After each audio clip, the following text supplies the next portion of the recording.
Hi, welcome. I'm Mary and I hook books. I crochet things inspired by books.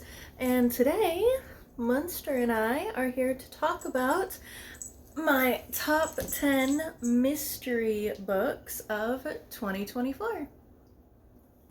And Fry wants to be in the video, but not all the way in the video.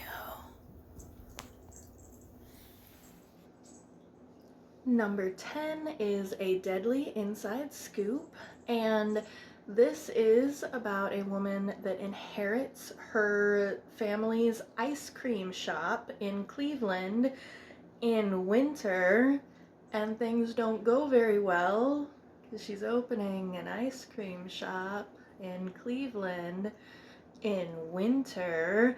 So, to make herself feel better, she goes out, gets some snow, and comes across a dead body.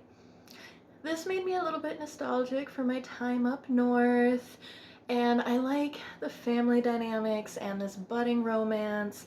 I didn't love it enough to probably keep going in the series, but I do see what so many people really like about this book. Number 9 is Every City is Every Other City. And this is kind of a satirical noir, a location scout for movies is also a private eye, and he is trying to do both. So while he's scoping out locations for this movie to film in, he gets hired, and honestly, I don't remember much more of the plot, but I do remember the writing style, and I liked that it was kind of satirical. It poked fun at some of those machismo, old Humphrey Bogart kind of private eye tropes. If another one comes out, I might pick it up because I do remember really liking the writing style, even though the plot didn't stick as much. And number 8 is The Blinds, and this is a really interesting thought experiment. This town is completely made of people with amnesia, people whose minds have been wiped, and they know that everyone in this town had something to do with a criminal organization or some kind of crime, but they don't know if maybe they're in witness protection, if they were the victim, if they were the perpetrator. So without any of that knowledge of your past, who can you become? And unfortunately, in this town of maybe criminals, maybe victims, there is eventually a murder. So they have to come together and figure out who could possibly be the murderer. And then number 7 is The Dead Take the A Train. And this, I normally don't like things set in New York, but I thought this was cute. I loved the sapphic romance. I normally am not very big on Lovecraftian things, despite my love for baby Cthulhu. But I really enjoyed the humor in this, the characters. There was some kind of big bad they were fighting, but the characters and the humor were what really stood out and made it enjoyable for me. Number 6 is Espresso Shot, and this is one of the coffee house mysteries. I love this series so much. This and Whiskey Business really got me into cozy mysteries, and you can tell Cleo Coyle, I think is her name, she loves food. She loves coffee. And it shows. Some books, there's a thing to be a plot device or to make it cozier, but it's just kind of there. This is about the coffee. And also murder and robbery and cheating and kidnapping. There was so much going on. This is, I think, number 7. So can't tell you too much about the plot, but Claire is a single mother of a grown daughter. She still has to deal with her ex-husband and mother-in-law, who she's actually still really close to because they're partners in her coffee business. So I really like that representation of older protagonists. Number 5 is The Green Mill Murders, and this is Phryne Fisher at her best.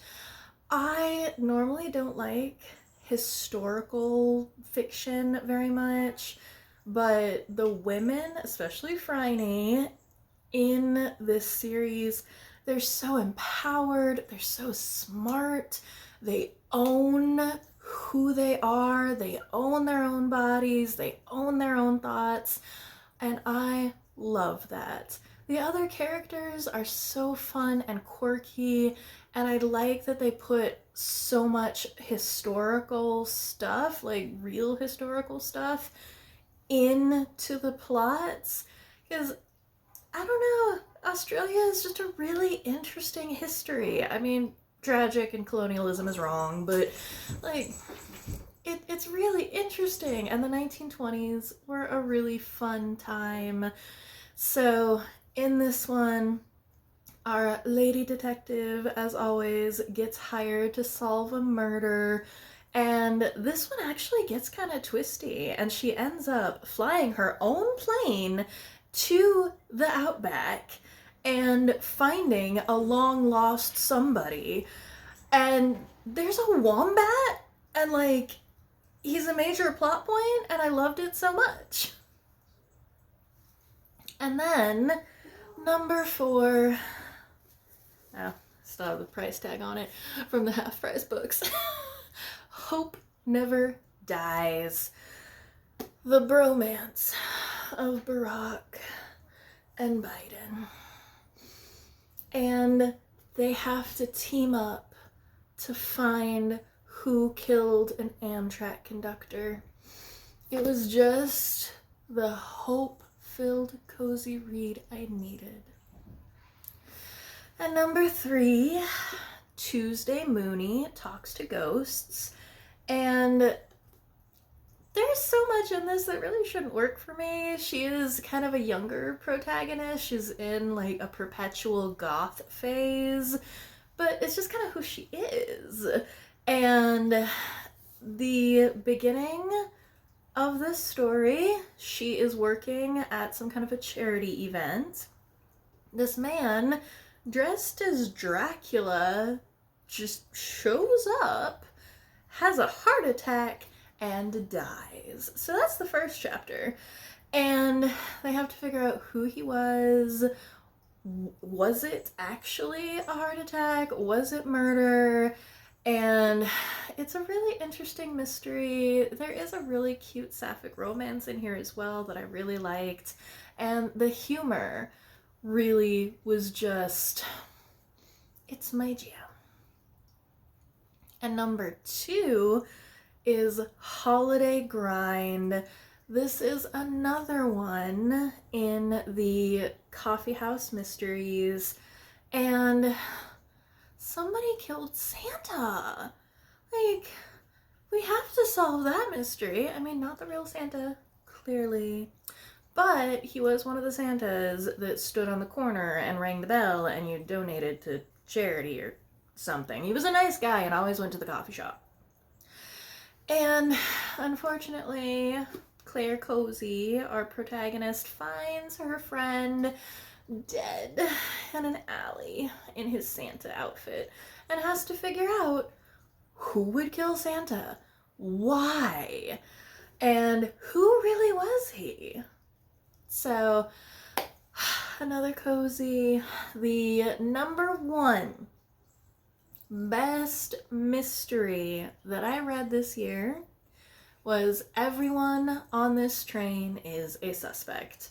And this is the sequel to Everyone in My Family Has Killed Someone. And it's very meta. He is an author and he has rules. He breaks the fourth wall all the time to tell you what's going on in the book and what rules he's following, what rules he can't break. And I think it's so fun. And in this book, he's written the first book, and now they're on like a press tour. Someone is murdered on the train. Love a closed circle kind of a mystery. And you get a little bit of his relationship that blossomed in the first book.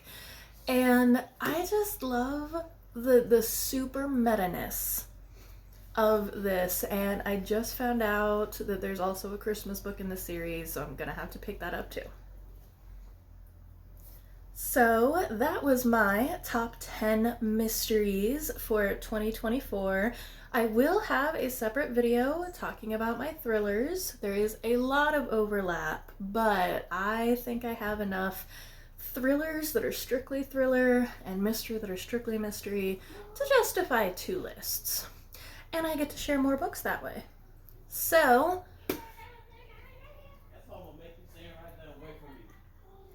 I think someone else is in the eggnog too.